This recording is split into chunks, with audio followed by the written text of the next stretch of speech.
এগুলো থাকবে না এবং হচ্ছে আপনার পাহাড় সমতল হিন্দু মুসলিম বুদ্ধ খ্রিস্টান নারী পুরুষ নির্বিশেষে যে মানুষের যে নেতৃত্বে আসবে এখানে যেমনিভাবে একজন কবলারম্যান বা একজন ফিশারম্যান থেকে এলিট শ্রেণী সবার রাজনীতিতে একটা অংশগ্রহণ থাকবে, এই ধরনের সুযোগ সৃষ্টি হবে।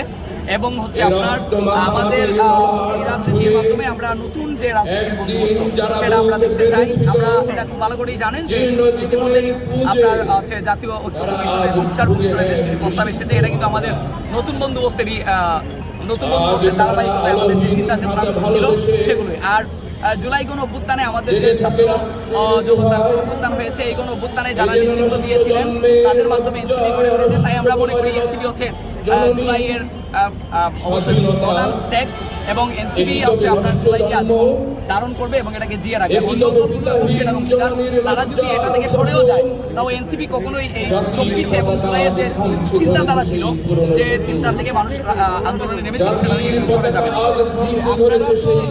জুলাই মাস ব্যাপী আমরা যে জুলাই পদযাত্রা করবে, তো জুলাই পদযাত্রার আজকে আনুষ্ঠানিকভাবে সমাপ্তি ঘোষণা করা হলো। যে আনুষ্ঠানিকভাবে সমাপ্তি ঘোষণা করা এই সমাবেশ, এই সমাবেশ থেকে আপনারা কি নতুন বার্তা দেবেন? আমরা নতুন বার্তা দিব। আপনারা দেখেছেন যে বাংলাদেশের মানুষের এই যে তরুণ নেতৃত্ব, তরুণ রাজনীতির প্রতি যে একটা কোনো মানুষের যে একটা স্বতঃস্ফূর্ত অংশগ্রহণ এবং যে সমর্থন, সেটা কিন্তু আপনারা বাংলাদেশের সবগুলো জেলাতেই আপনারা দেখেছেন। এক দুইটা জেলায় হয়তো এক্সেপশন থাকতে পারে। তো বাংলাদেশের মানুষ এই পুরাতন যে ক্যাডার পলিটিক্স এবং ক্যাডার যে মাসাল পাওয়ার বা মানি পাওয়ারের যে রাজনীতি বা আসলে অন্য বিরোধী মতকে দমন বা শক্তি দিয়ে আমি 20 জন 50 জন হয়েই যা ইচ্ছাটা করতে পারবো, দেশের মানুষের উপরে চেপে বসতে পারবে, এটার কিন্তু খবর হয়েছে 2024-এর 5ই আগস্ট।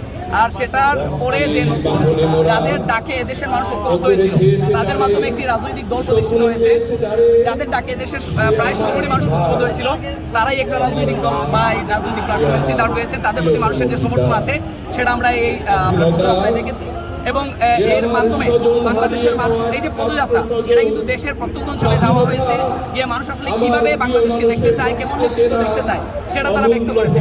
এই আলোচনাগুলো আজকে উঠে আসবে।